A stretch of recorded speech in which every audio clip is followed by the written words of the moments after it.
Good evening. I'm Beth Keller from the Highland Park Public Library.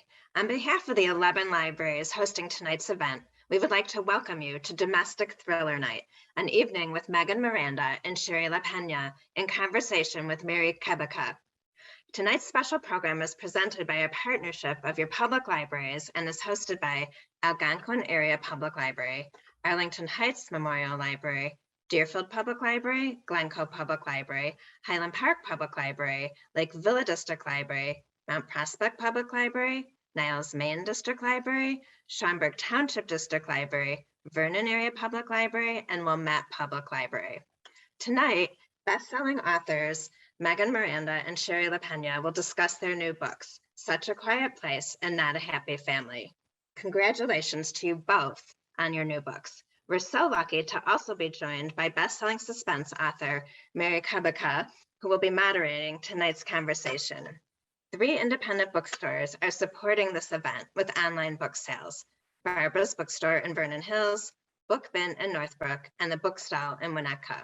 Links to purchase Megan Miranda's and Shari Lapena's books can be found in the chat box on your screen. Signed book plates are available with each copy purchased while supplies last, and purchases of the books will support these local bookstores. Following tonight's discussion, there'll be a question and answer session. You can submit your questions by clicking on the Q&A icon at the bottom of your screen and typing in your questions. My colleague, Kate Cundiff from Algonquin Area Public Library will moderate the question and answer session. Please note that as an attendee tonight, your microphone and camera are turned off. Closed captioning has been enabled. You can turn the closed captioning on or off by clicking on the live transcription or more icon at the bottom of your screen. I'd now like to turn it over to Annie Tillman from Lake Villa District Library to introduce our speakers. Thank you. Thank you, Beth. Megan Miranda is the New York Times bestselling psychological suspense author. Her books include All the Missing Girls, The Perfect Stranger, The Last Houseguest, and The Girl from the Widow Hills. The Last Houseguest was a Reese Witherspoon Book Club pick. She has also written several books for young adults, including Come Find Me, Fragments of the Lost, and The Safest Lives. Such a Quiet Place was the #1 July Library Reads pick, nominated by librarians across the country, and a July Indie Next pick. Shari Lapena is the internationally bestselling author of the thrillers The Couple Next Door, A Stranger in the House, An Unwanted Guest, Someone We Know, and The End of Her, which have all been New York Times and the Sunday Times of London bestsellers. Her books have been sold in 37 territories around the world. Not a Happy Family is her 6th thriller. Moderating the conversation this evening is Mary Kubika, the New York Times and USA Today bestselling author of 7 suspense novels, including The Good Girl, an Indie Next pick, Pretty Baby, Don't You Cry, Every Last Lie, When the Lights Go Out, The Other Misses, and Local Woman Missing. Mary's novels have been translated into over 30 different languages. Without further ado, I'd like to pass it over to Mary. Thank you very much, Annie and Beth, for the introduction. I'm so excited to be here virtually with you, Shari and Megan. I wish that we could be in person and I could give you both a big hug and congratulate you on your fantastic novels. But since we can't do that, I'm so excited that we can be here in this format, chatting about your incredible books. I tore through them. I couldn't put them down. Megan, I listened to yours and I was just totally riveted. And Shari, it's just such a page turner. They're just both such wonderful whodunits. And everyone out there, if you haven't had a chance to read or listen to these books yet, I promise you that you are going to love them. So I wanted to dive right in. I have a whole bunch of questions for you. And then, we're taking some questions in the Q&A too, if anybody has questions for Megan or Shari. But I wanted to start first with just a little bit about, spoiler free, about what the books are about. And I know that it's so tricky with this genre to talk about the books without giving too much away. So I'm going to let you do that. I'm not going to even attempt it. So Megan, you want to start first and tell us a little bit about Such a Quiet Place? Yes, I would love to. And thank you so much for the wonderful introduction. This is such a treat for me to be chatting with 2 of my very favorite authors. So I'm so excited to be here. My new book, Such a Quiet Place, is set in a really close-knit, idyllic neighborhood the type of place where everyone believes they know everything about one another. And of course, this isn't true. So about a year and a half earlier, the foundation of this neighborhood was really shattered by a horrific crime that occurred. Two of the neighbors were found killed, and the rest of the neighbors all worked together to piece together their doorbell cameras and their security footage to implicate one of their own. And they believe they found the killer, and she was one of the neighbors named Ruby, and all of their evidence led to her ultimate conviction. The book begins a year and a half later, just as her conviction is overturned, and she comes right back into this neighborhood she once lived in, right back into this home she shared with her roommate Harper, who is the narrator of this story. And no one's really sure if she's innocent or guilty. They're not really sure what she's doing there. And there's really no good answer, because if she is guilty, then there's a killer back in their neighborhood. And if she's truly innocent, then presumably a killer has been among them all along. And that's what kind of kicks off the story going forward. So good. Chills. Shari, you want to talk a little bit about your novel? Tell us a little bit about it. Sure. I just have to say that is such a great setup for your book. Like the idea of a killer coming back after having been let go is very good. My new book is called Not a Happy Family, and it's about a wealthy couple, an older wealthy couple who have 3 adult children, and it's a very dysfunctional family, and somebody kills the parents, the older couple, one night after this Easter dinner with the adult children where nobody gets along. So once the murders are discovered by the cleaning lady, suspicion turns to the 3 kids who are going to inherit millions and millions of dollars. So the book is really about trying to sort out which person might have killed these people, and yeah, all the siblings and other people have secrets in their past that they want to keep hidden, and everyone is suspicious of everyone else, and you're really not clear who might have done it until the very end. So yeah, and there's a whole thread in there about psychopathy and whether it's genetic and whether it's from nurturing or lack of. And I had a lot of fun writing all these psychopathic people, I have to say. They are fun to write, aren't they? They are.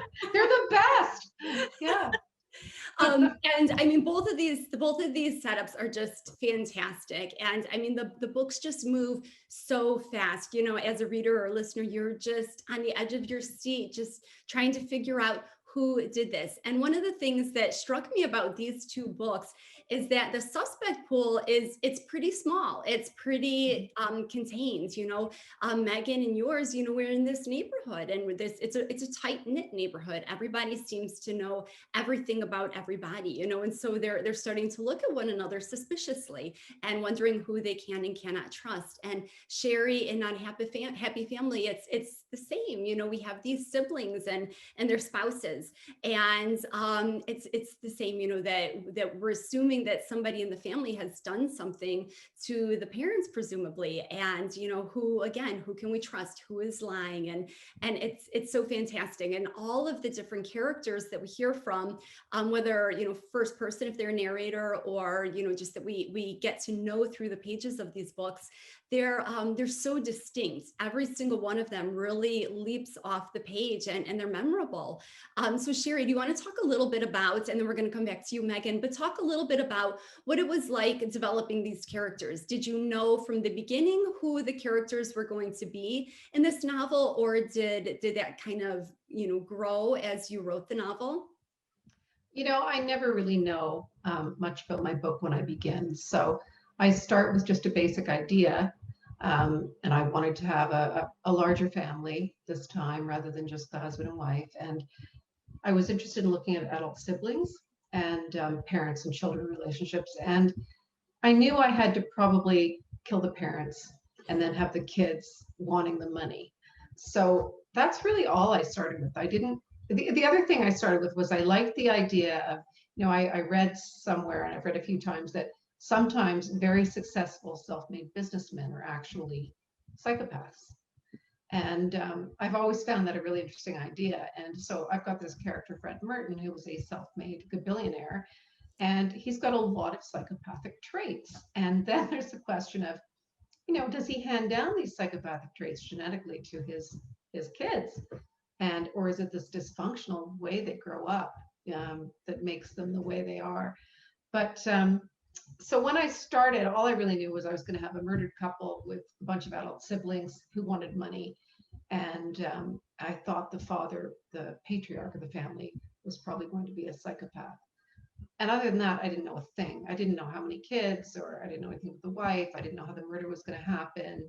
I didn't know who it was going to be. I didn't know who the red herrings were going to be. So I just start and I go from there, and I kind of figure it out as I go along. And I kind of develop my characters as I go along too. So I don't really have an idea who they are until I start writing them. So when I'm at the keyboard and I'm writing the page, that's when I start to learn who they are. And the more they do, the more I learn about them, and they affect what happens, and it just all kind of builds organically. So by the end of the book, I know them really well. We've been through a lot together. And yeah, so but for me, it's really, I don't know anything at the beginning. It's always sort of a leap of faith and a blank page, and and the excitement of knowing I've got an idea that excites me. So I'm once I have an idea that I think has a lot of opportunities in it and something I can really get into, then I'm good to go. Yeah. Well, your characters were all just so genuine. And by the end of the book, I felt like I really knew them too. And I can't tell you how many times I went back and forth between, oh, this person did, no, this person did it, and so you definitely kept me guessing throughout the book. But they were just, like I said, they were really memorable, really genuine characters that I felt like I knew so well by the end of the book. So you did a phenomenal job of capturing them. What about you, Megan? How did you go about creating Harper and Ruby and all the others? So I loved hearing Shari's answer, because I feel like I have a similar process where I know very little when I begin, and I feel like I get to know them by writing them. And I have to write my way into a story and figure out what the relationships are like. And then I feel like the plot almost forms as those character arcs are forming as well, and everything kind of is working together. But when I begin, I usually begin with a character, and I see character before plot.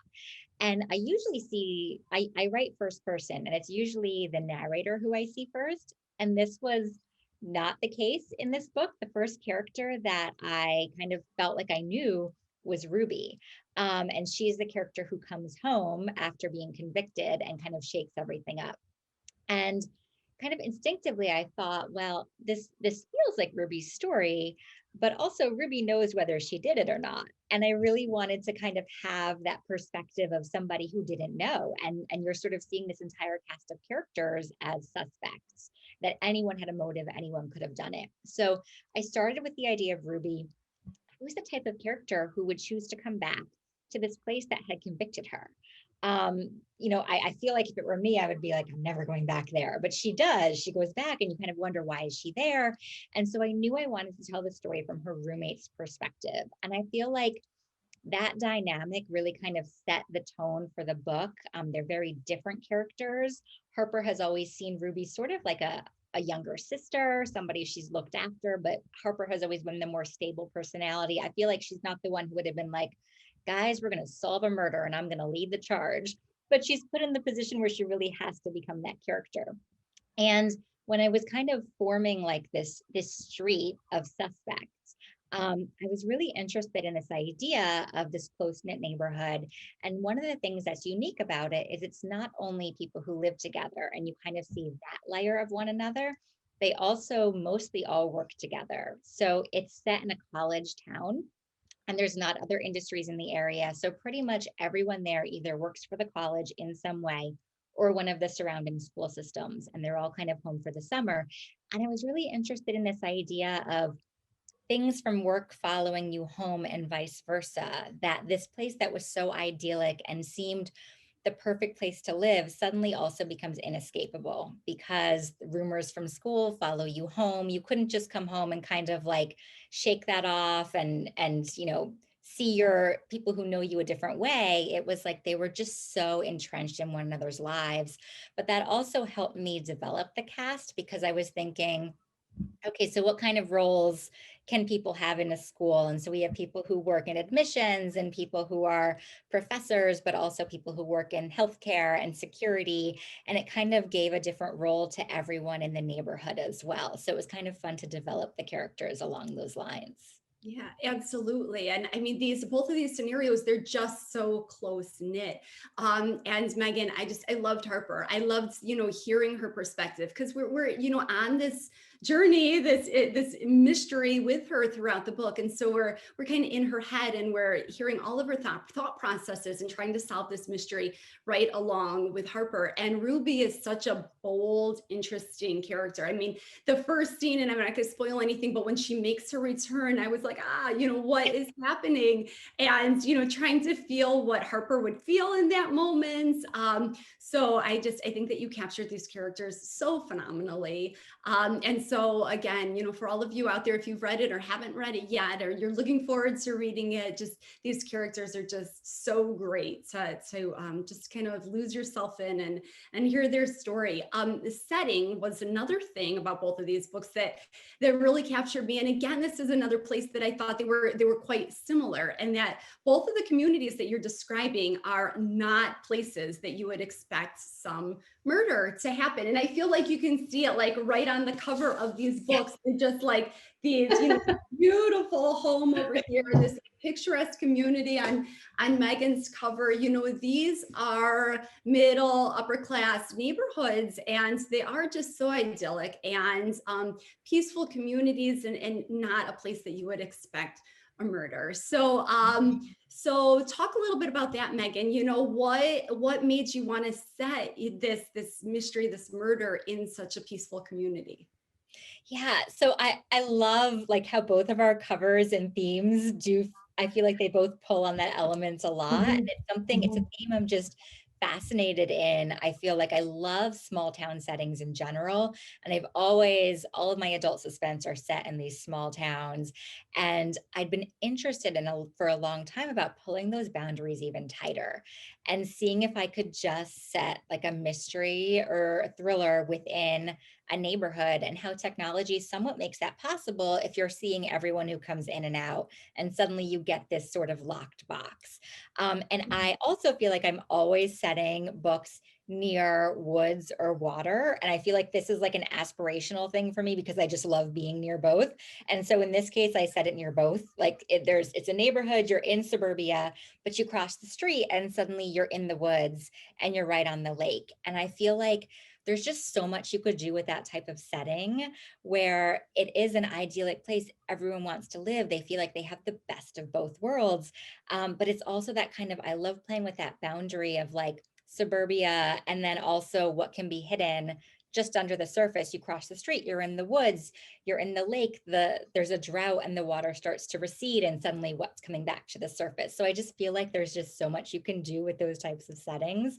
But it was my first time kind of writing a locked box type mystery, which felt like a different sort of challenge. And I really enjoyed that aspect of it. But I think in any sort of suspense story, you're kind of peeling back the layers of a community or a setting and kind of seeing, well, this is what it looks like, but what are the secrets hidden underneath? And that's sort of what happens in this community. You're seeing kind of the facade on the surface, and then something happens to shake that up and you're peeling back the layers of all the things hidden underneath, which I think is just something I'm really drawn to in all of my books. Yeah, absolutely. And the lake and the woods, they just add so much atmosphere and so much tension. There are a couple scenes that take place within the woods and oh, I was scared. You don't know what's out there that you can't see and what's happening. And you also in your book here, I absolutely love this. There's a map. And I know that you probably can't see it really well, but I listened to the book, so I didn't know that there was a map. And then I don't know if it was a review or something, or someone else who had read the book mentioned the map.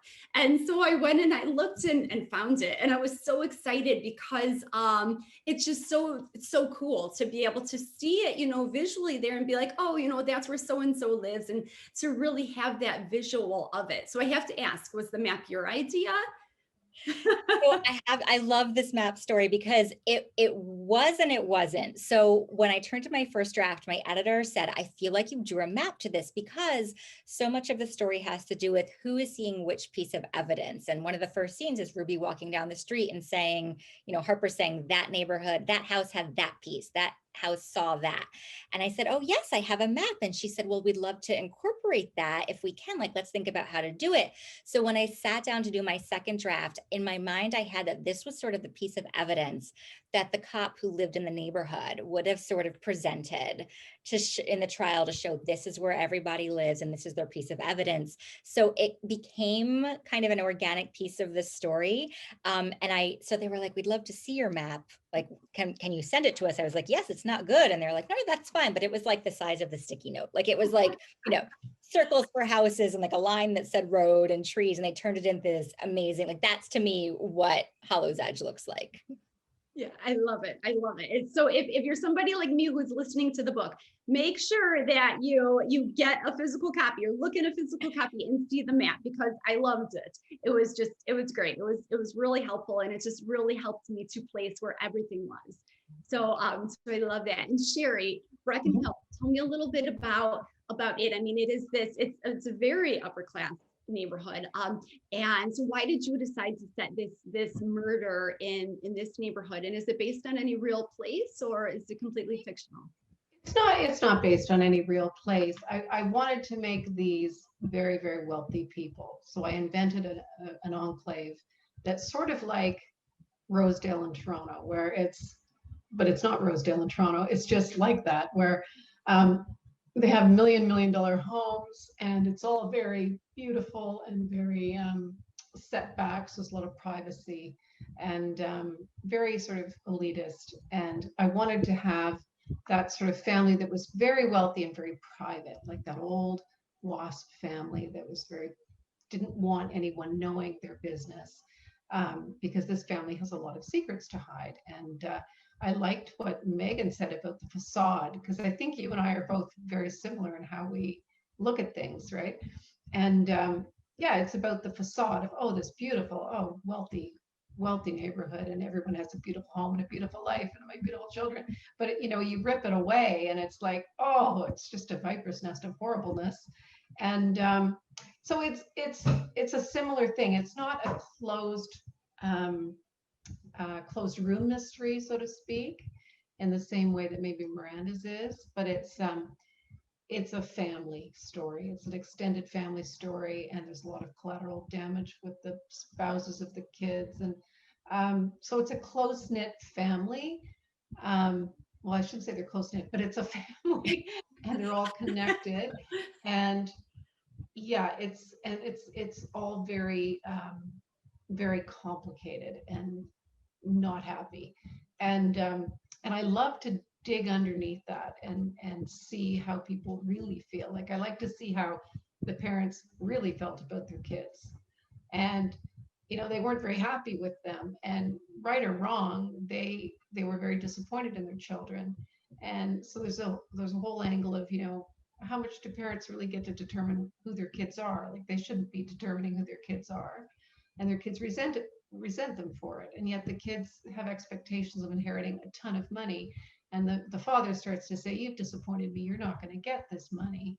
And then they feel angry and entitled. And yeah, it's all very it's about expectations and having those expectations disrupted, and both on both sides. Like, the parents, they have a daughter who's like a wild bohemian artist who's very promiscuous and takes drugs, and they're not very happy with her. And they have a son who's hasn't really performed as well running the family business as the dad expected. He's not the brilliant businessman the father is, and so the father sells the company out from under him so that he has nothing. And the eldest daughter is the favorite, but she's very conservative and does everything her parents wish. But she's a dermatologist rather than a famous cardiac surgeon. So they're disappointed in all of them. And yet they've been such terrible parents. They have a lot of nerve being disappointed. But anyway, it's all very toxic. And yeah, I like to look behind closed doors and see what's really going on with those intimate relationships. Yeah, absolutely. There's a lot of dysfunction and Yes. and resentment, even behind the most beautiful facade. Yeah. Yeah. It's very Sometimes the most beautiful, there's a line where I think one of the detectives goes to the house where they're finding the bodies and they've been, murdered in a horrible way. And she says, sometimes having money isn't a good thing. And I wrote that and I thought, yeah, like maybe that's, yeah, because at that point they think maybe it's a break and enter, maybe they've been robbed or whatever. So, but having a lot of money maybe didn't do this family any particular favors. Yeah, no, I totally agree. Technology comes into play in both of the books too. Things like Ring doorbells and Megan, in yours, there's a neighborhood community page that people are pretty active on. I know I have a Facebook page, a neighborhood Facebook page in my neighborhood. And I mean, I love going on there for information, but more so for gossip. And, so I feel like these are real things that we're in the last, decade or 5 years, maybe really encountering, and the Ring doorbells that can just pick up, any activity that's going on the street. With this technology that you both brought into your novels, how much more difficult does it make it to try and pull off a fictional murder when, somebody's kind of always watching? Shari, do you want to tackle that first? I think it's a lot harder. I don't know about you, Megan, but I think the modern world with the technology, it makes it much harder than back in the Agatha Christie day to pull off a murder. Because the same with your book and mine, some of my people are caught by porch cams, seeing the car leave and, showing that their alibis are rubbish. So, on the one hand, and cell phones that can track everywhere you are, it's so much harder to write a good murder mystery, I swear. However, if you embrace it, you can use the technology in interesting ways to help you in your book, but it is more complicated. Like this camera, the CCTV and the all the forensics they have now, it is harder to pull off a murder. It's like sometimes I think, well, why didn't they catch them right away? And quite often it's just the police error, or they don't have the funding to do the tests that they need to do, or they're over, they don't have enough staff to look at things properly or whatever. But you would think, science being what it is, that they could always catch every murderer, but they don't. Yeah. And I think it's just modern, scarcity of resources, really, that so sometimes you just have to rely on the police didn't run that test because they didn't have the funds. Because I feel that technology does make writing a murder story harder. However, it is kind of cool to do some of the things that we can do now with this technology. But the technology keeps changing, so you have to keep up on it, right? Which makes it really challenging for an older mystery author, to really keep working on things like that. But I don't know how, Megan, how you feel about it. I mean, it does provide nice opportunities with the porch cams and so on. But if you're trying to plan the perfect murder, oh my God, I wouldn't do it now. Like I think in the 50s, you could have gotten away with murder, but I don't know why anyone even tries it on anymore. Right. It seems like it would be so much easier, 50 years ago. Absolutely. What about you, Megan? How much more difficult did that make it for you? I feel exactly the same as Shari. I feel like I think about when I was writing this book too, I thought about how different even solving crimes from 10 or 20 years ago would have been. Like, how are these solved differently if everyone had a doorbell camera or a security footage in their neighborhood? And also, then how do criminals act differently knowing those things are there as well? But I remember writing my first book, which was a young adult, and it was like 10 years ago, and how different it was just 10 years ago, where maybe there was a cell phone, maybe there wasn't, but it didn't have to be a major player. And then I feel like I set my books in mountainous areas, and you can be dead zone, okay, so there's no cell. I've tried that on too. Yeah, no cell reception here. Yeah. Right, because I feel like otherwise the question is why don't you call 911 right there? Why don't you Google that right, where you are? So it is sort of, you're constantly kind of trying to answer those questions that suddenly technology can provide. And I felt kind of like you were saying, Shari, this is one time where suddenly I felt like embracing the technology and kind of seeing there's other things you can do with it, because technology is not infallible either. And you're sort of seeing, okay, so technology shows us these things, but is it accurate? Is it a perspective? Is it showing a snippet in time that can be perceived in many different ways? Manipulated. Yeah, and can it be turned against you? Yeah, technology can be deleted. Like, how can things then be used that you think are for like the common good, or were used like they were put in place for reasons that seemed positive, suddenly turn negative and be used in different ways. So I feel like there are ways to use that technology as well. And so I feel like this book was maybe the first time I was kind of exploring that, where in general, I'd kind of, in my other books, were more trying to avoid those angles. Yeah. But yeah, this was more of an embracing it and seeing, well, you know, just because it's there doesn't mean it's solving it. It can be creating more issues. Right. And it Yeah, can I be, mean, I think you do have to acknowledge it now. And if you do finesse it, you have to sort of say, oh, I'm out of range, or Right. you can't just pretend it's not there, or you get all kinds of letters. it's totally true.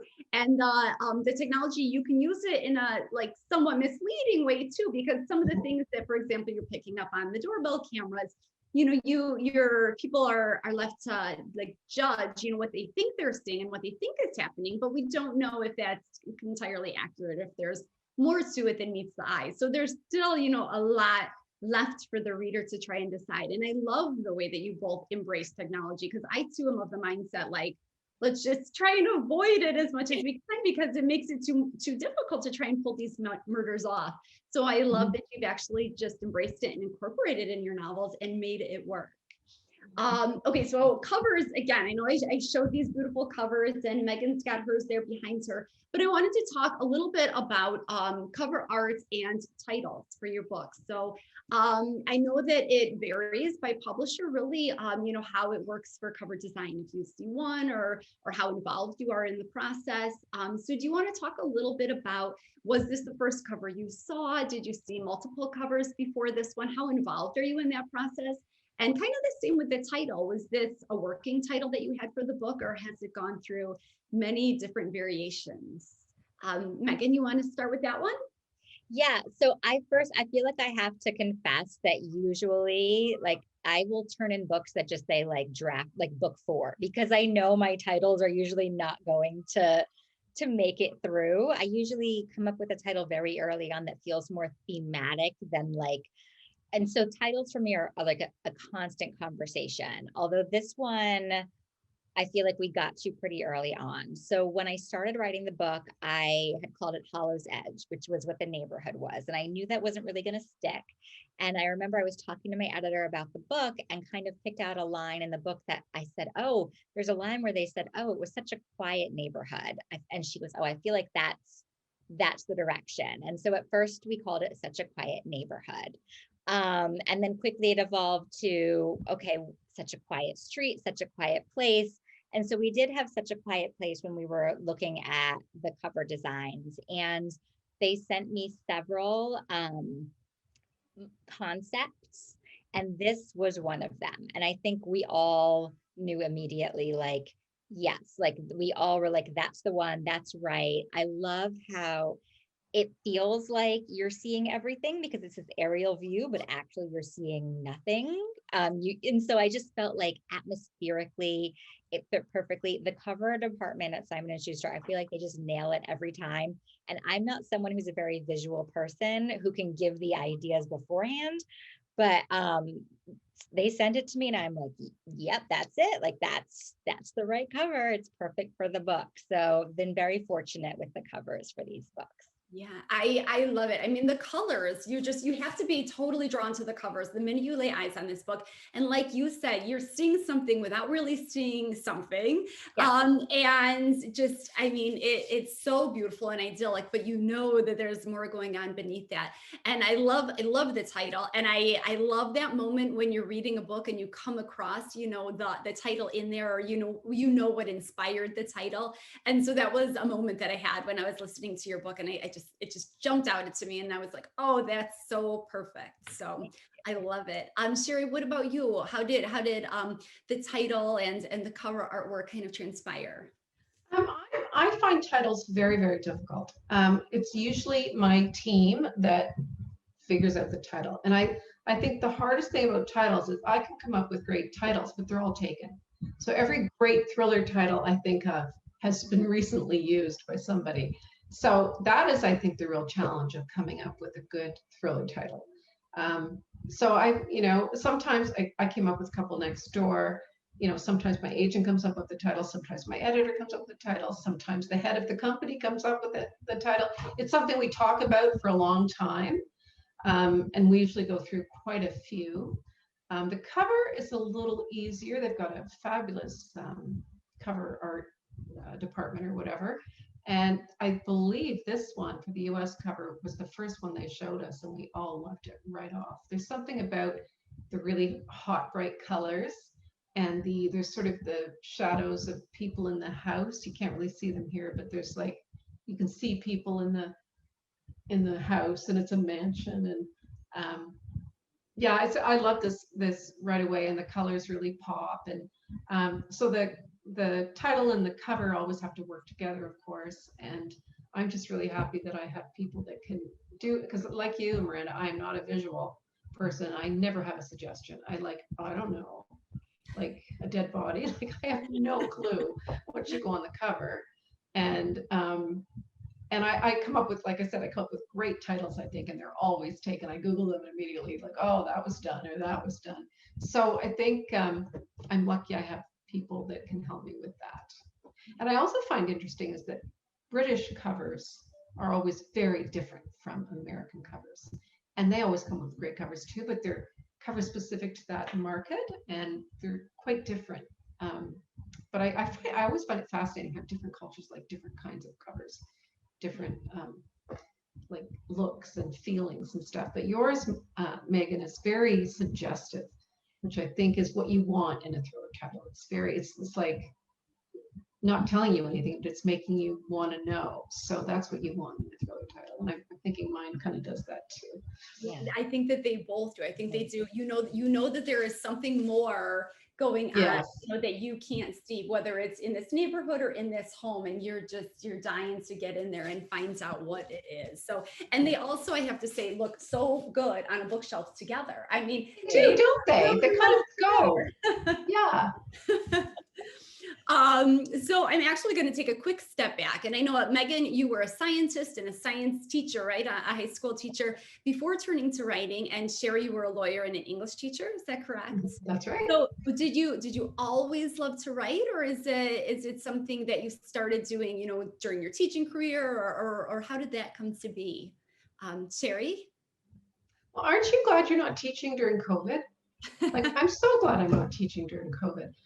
Well, for me, I always wanted to be a writer, but I never did any writing until I went through being a lawyer and I became a teacher. And then I stayed home with my first child, and that's when I actually started seriously writing. I dabbled a little bit, but not much. And then when I was home with my kids, I thought, right, I have a year. I'm going to give it a good go, see if I can write a novel. And I did. I wrote a novel in a year, and it was a literary novel, not one of my thrillers.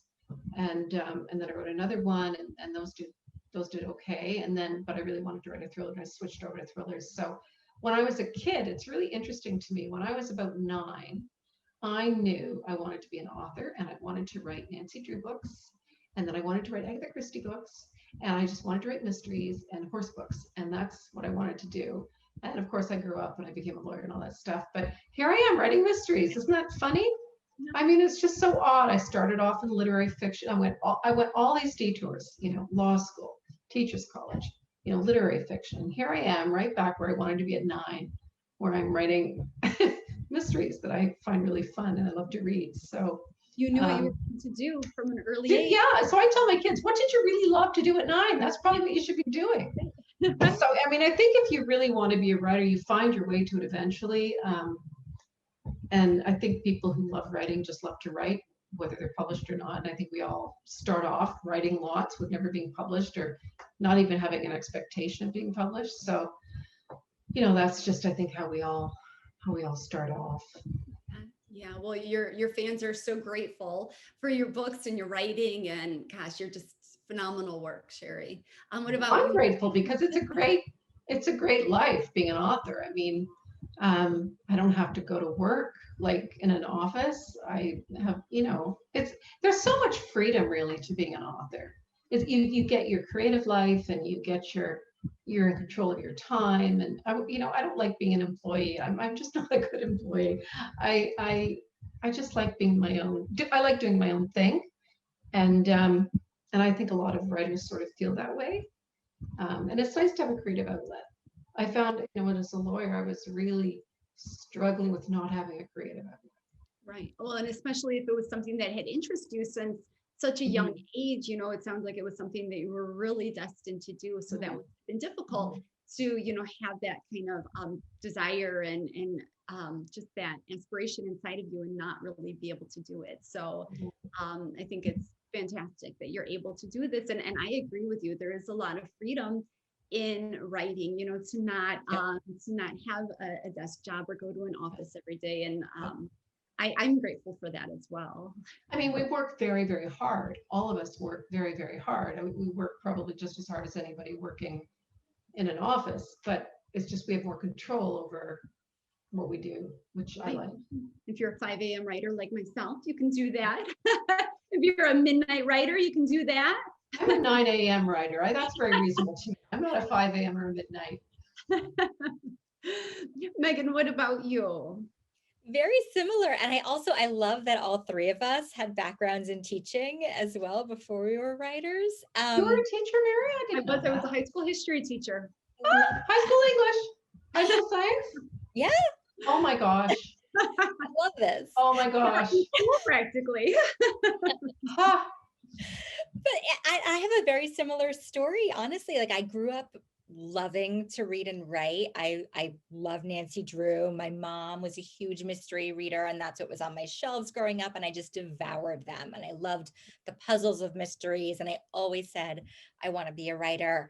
And I wrote through school, and I also loved science.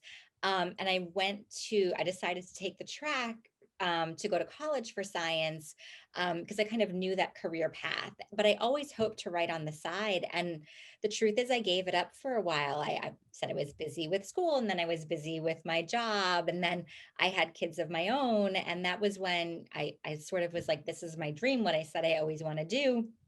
I can't, there's really no right time for it. Like if this is what you love to do, take a real shot at it. And so I set myself the goal of finishing something. And I mean, it was not great, but it proved to myself that I could kind of reach the end. And I was kind of hooked after that. I was writing every night when my kids were asleep. And I sent that first draft out to agents, which was soundly rejected, but I got a lot of feedback on that story and people who said they were interested in seeing it again. And so I rewrote that book twice from scratch, and it did ultimately become my first published novel. The only thing that's the same is like the title and the main character's name and like a couple of sentences. But I feel like, my first books were young adult. They were set in the world of high school, and they had this science angle to them. So I feel like all of that life experience kind of provided that inspiration of the stories I was then telling. Yeah, it was like this merging of worlds, know? Yeah, that's so great. Yeah, well, I love both of those stories. I love when it's one of those things that you just love to do, and it's hard. It's kind of a leap of faith, I think, writing that novel and taking the time and not knowing what's going to happen and just putting, your heart and your soul into it and never knowing if anything's going to become of it. So, but I mean, both of you, you're huge successes and your books are just so phenomenal. So I'm so glad that you did that and that you wrote those first books and that you continue to write and produce just incredible novels. Well, Megan said something that I think is really important. It's that when you're starting out to write, it's so important just to finish a novel because there's so much to be learned from finishing it. Like anybody can sort of write something and peter out, but boy, when you finish a novel and see what's wrong with it as a structure, that's when you actually learn something. So anybody out there wanting to write, it's really important that you actually go to the end and finish the darn thing, because that's how you learn. You know, if you don't finish it, then you're not really learning that much. Yeah, I completely agree. And it's just so motivating, I think, to actually get to the ends, because it doesn't happen quickly. You know, it takes a long time. It's a marathon. So my last question for you two, before we open it up to the questions, is just about libraries. We're here being hosted by a number of Chicago area libraries today. And I know libraries have always been incredibly important in my life, from the time I was a little girl and would go to the library and check out books, to, you know, being a teacher, a writer, a mother, and taking my own kids to the library. So can you just talk for a minute about the impact of libraries in your own lives? Same. I mean, libraries were huge to me. I think all bookworms feel the same about the libraries, because their parents aren't going to buy them 15 books a week. So I still remember my first library card. It was yellow. It was a little like cardboard yellow thing. And I was so excited when I got it. And I remember when I was about, I don't know, 6 or 7, I was allowed to go to the library by myself on Saturday mornings. And, you know, you would never allow a kid to go alone now to the library, like without their parent. But back when I was a kid, it was done all the time. So I had to walk across there was a fire station on the way to the library. And every week I would get to the point where the fire station was. I was so afraid that the fire alarms would come, and they'd come out when I was walking across the pavement, and they would come out and hit me with the fire trucks. So I'd always get really nervous, but I would like run across the fire station to get to the library, because I really wanted my books. And I don't know why I was so stupid. I didn't think to cross the street and go down the other sidewalk. I just pushed myself through. So yeah, every week it was this like fear, you know, I got to get past the fire station to get to my library books, but I did it. And yeah, libraries are huge. I'm a big supporter of the library here in Toronto. And to be honest, the libraries were a big help to me when I started out, because I used the writer in residence program to help me become a published author. So yeah, I'm a huge fan of libraries. I think they're so important. Yeah, I very similar. I mean, my mom, like I said, was a huge mystery reader, and I remember that every week. So she had off on Thursdays, and that was the day that she would take me to the library every Thursday, and she would just kind of let me loose and just, you know, find the books you love. And I would come out with those stacks of books every week. And I feel like that's how I also discovered the types of books I love to read, and just the questions that I had. And I like, it's been so important to me as like my development as a reader, but also as just a writer and just like a person in general. Like I like you were saying, Mary, I continued this with my own kids. Me too. When my kids were little, we would go to the library each week, and they had their story times. And I remember when we were in the process of moving. And so I was writing one of my books in like a cubby of that library as well for a time. And I just, you know, libraries have been so instrumental at kind of every phase of my life, and so grateful for them, and huge supporter, and so grateful for their support as well. Yeah, absolutely. I completely agree. Just such a wonderful community feel that you get at a library that you just really can't get anywhere else. So thank you to all the libraries that are hosting us tonight. Thank you. Well, thank you, ladies. That was an awesome conversation. It's so great to see the three of you together, and we appreciate your kind words about libraries. We also think libraries are very important. Quickly, for all of my attendees here tonight, before we get to the Q&A, there's just going to be a quick little poll. It's going to pop up in your Zoom client. It should be up there now. We simply want to find out how many people are joining us tonight. And then after you answer that question, there's going to be a couple of fun questions that pop up for you. Don't worry, we're not going to give your answers out to everybody. So if you don't know the answers to the fun questions, that's okay. All right, thank you all. So before we get to the Q&A, also, while you guys are answering this poll, I just want to mention that this event is being recorded, and you will be able to access the recording on one of the participating libraries' YouTube channels, hopefully within the next week.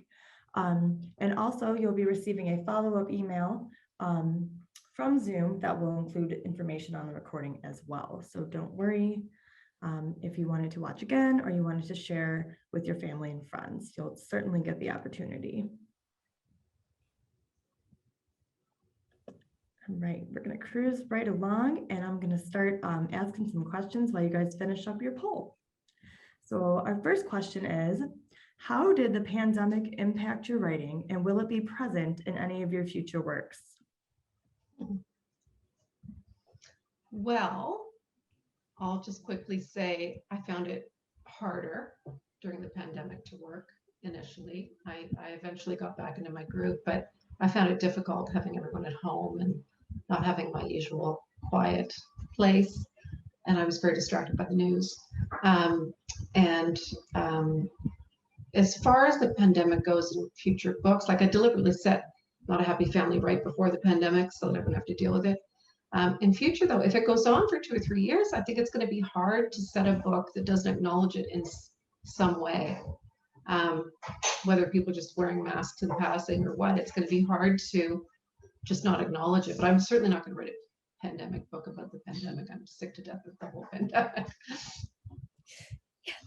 Yeah, similar answer. I had a really hard time kind of getting into that headspace, that creative headspace with everything that was going on in the world and seeing the news. And I came up with the idea for Such a Quiet Place beforehand, but I wrote most of it during.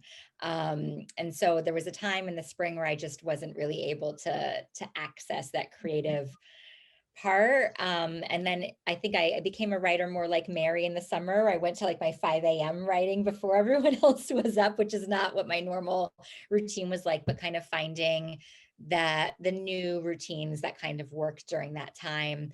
And very much like Shari, I purposely set Such a Quiet Place in 2019 before the pandemic, because, you know, you're enduring it. You're not really sure like where it's going. It was very hard to write it at that time and kind of know what the future held. And then I wrote another book during the pandemic, which comes out next year. And I set that one in 2022. So there are definite references to it, but in the book, it's not really a factor. So yeah, but like you were saying, I guess it depends what happens in the future, how we kind of address that in the book. But I'm not setting something deliberately in like that 2020, 2021 pandemic time. Yeah, I'm not ready to read a book set during pandemic times. We're kind of still living them, so that's good enough for me.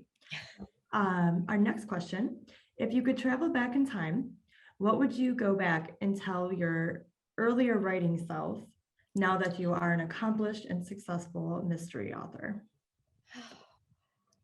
That's a good question. I think I would just say, you know, to keep going. And this was, you know, advice somebody had given me very early on was, you know, to just write the next book and focus on that next book. And that's something I've really taken to heart. Like I love the story when I live within it, and then to you know, always be thinking about that next idea. And I really think that so much is just, you know, I feel like I become a better writer with every book, or at least I hope I do. And I learn so much with each book. And that's, I guess, the advice I would give myself back then. And also what I would tell them, like, you get there, you know, each book gets you a step closer to where you want to be. I'm pretty sure the one thing I would tell myself was start earlier and stop putting it off, because I didn't start writing at all until I was 40. And I didn't write my first thriller until I was in my mid-50s. So I regret not starting much younger. But I put it off and I thought, you know, I'm not really a writer and I'm not really, I want to be, but I'm not really, like, I'm one of these secret underconfident writers and I didn't want anyone to know what I was doing. And I wish I'd started much younger, to be honest, instead of going off in all sorts of other directions. I should have listened to my gut. But, you know, it's all turned out well enough. I'm not complaining. I'm just saying if I could talk to my younger self, I would say, you know, get on it. Okay, and how did both of you decide to write whodunits? And have you written any other kind of fiction or any nonfiction? I've told this story a lot, but I always loved to read mysteries and thrillers. That's what I grew up reading, and that's what I love to read. But I started off writing literary fiction. So I did that because it doesn't really require a plot. And I thought, when I started writing, I just started with an idea, and I just sort of meandered along and didn't really have any idea where it was going. And I wrote a couple of books that way, and they actually did have plots. And then I thought, I've always wanted to write a thriller. That's what I'd like to do, but I thought I couldn't do it because I didn't know how to plot. So I thought, I would try to write a thriller in secret, not tell anybody, so that when I couldn't do it, nobody would know. So that's how I started Couple Next Door. And I've told this story many times. I never told my husband what I was doing. He thought I was working on another literary book. But yeah, I sat down in secret and I wrote The Couple Next Door in 6 months, and I sent it off to an agent, and changed my life. So then I realized that I really could write a thriller without outlining it first. And I'd always thought that thriller writers had to plan their elaborate plots beforehand, and that's simply not the case. So I wish I'd known that 15 years earlier. But hey, better late than never. But yeah. Yeah, I started writing young adult, but they were also suspense and mysteries. I've just always kind of been drawn to those types of stories. And kind of looking in hindsight, I did wonder a little, because people would ask me this, like, what drew you to these types of stories? And I was also a kid who was afraid of like everything. So why was I the kid also reading in the dark, like these really creepy stories? But I think for me, I see it more like you're following a character through something, and you're making it out the other side, or kind of, you're finding an understanding of what happened. And that's what I'm really drawn to within these mystery and suspense stories. I love the puzzle aspect of it, but I love like kind of unraveling the mysteries inside people, and following a character through a journey. And that's what really draws me to this type of story. But anytime I would think earlier on in my career, I'm going to try a little bit something different, like something tragic happen, like there's like a dead body showing up on page 10, and I'm like, oh, that's right, There you go. I'm writing a mystery, I'm writing a suspense again. So I feel like I'm just always kind of drawn to that structure, and how it puts everything under such pressure, where I feel like it's just so revealing of character. Like you don't have time to make, like, to think things through. It's like, what's your split second decision, and what does that reveal about people? So maybe you can say it was kind of it was fate that you guys ended up writing those. That's Yeah. awesome. All right. Another good question. Is there a certain author you like reading? Who's your favorite author? Well, present company excluded, because I love both Mary and Shari's books. I'm a huge reader of all kind of psychological suspense, character-driven suspense. I'm a huge fan of it all. Tana French is one that I like save her books for like a bribe for myself for when I finish a draft. I find her writing exquisite, and I feel like every plot is perfectly suited for the character that's going through it. So she's one of my favorites. Always. Yes. That's such a hard question. So many were formative for me. Agatha Christie and Patricia Highsmith together, the plots and the psychology and the darkness, those two, I think were really formative for me. Currently though, like, I have to go back to Kate Atkinson's A God in Ruins. That book, it's such a, like, it's a suspense novel, right? There's so many moments in that, when there are just so many good domestic suspense moments in that book, that it blows me away how she can do what she does. I think she's a marvel. I really do. I wish I could talk about it, but I don't want to do any spoilers, but there's a couple of moments where someone almost kills someone, and the tension in that scene is anyway, I can't. But yeah, I'm a big admirer of hers. I have to read it to find out. Another one that I really admire. Very cool. Well, we do have time for one last question, and this is kind of a fun one. I know I've asked Mary this in the past. How are the bookshelves behind you organized, Shari? Well, they're a bit of a mess. I have half my books here and half at my farm. They're in, they're in no particular order, because I can see, no, they're not in any particular order. I have not alphabetized them. The ones that I moved up to my farm are in alphabetical order by genre. So I have my history ones. And I have my thriller. My thriller section is much bigger than my other sections, and it's alphabetized at my new place. But at my old place, they're just all, you know, all over the place. Okay. Well, we've definitely hit our time limit here, but you guys had such a great conversation, and we have a lot of curious attendees here and lots of mystery readers. It turns out you guys have so many great questions. I'm sorry we don't have time to get to them all, but I do want to thank Megan, Shari, and Mary for joining us here tonight, and all of our partner libraries. And Thank yes, you. we wanted to thank you guys for the great evening and the great conversation, the great questions, the great answers. Before we say goodnight, we're going to throw up the poll results that you all took so you can see, and Megan and Shari, you can let everyone know how everyone did. But just in case everyone wanted to see the poll results, here they are. And we also wanted to remind everyone that the links to purchase Megan and Shari's books are in the chat box, and if you click on them, it'll take you right to our three partnering bookstores: the Bookstall, Book Bin, and Barbara's Bookstore. And with that, we again wanted to thank everyone. So we'll say goodnight, and thank you all for sharing your time with us, and thank everyone for attending. Thank you for having us. Thank Mary you. did a Thank great you, job. Mary. Thank So wonderful. Good night. Night. Thank you. Good night, everyone.